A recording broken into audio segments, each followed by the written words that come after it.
All right, so I think that's all I have for image segmentation. And any questions you have, we can take those.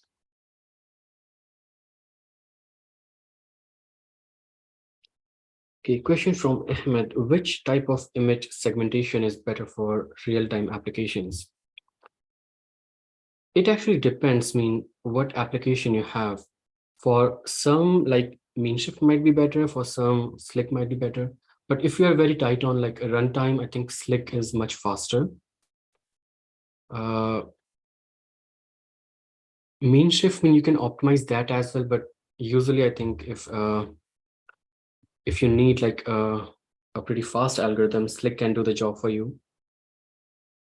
So autonomous vehicles, and again, autonomous vehicles, like again, a lot of different problems there, right? So what exactly you want to achieve? I won't say like Slick will be used, or any segmentation will be used for autonomous vehicle, because there the semantics is more important, right? There we need like exactly what category each object belongs. So that's more of a not segmentation, but semantic segmentation problem, which is the next lecture we are going to cover next week.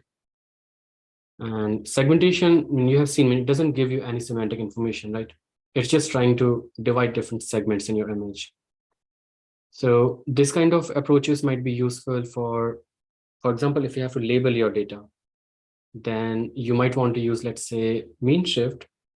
Then mean shift will create boundaries for you, and then you can have like human annotators, which can label, okay, which segment this actually belongs to, right? Or which semantic category this segment belongs to. So that could be one application.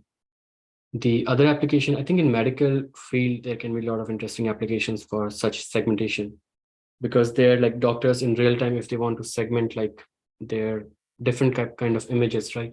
So they can actually play interactively. So they can touch maybe some of the regions and ask the algorithm to actually segment that part out. In that case, Slick might be very useful. Even mean shift can be useful there. Okay. Any other question?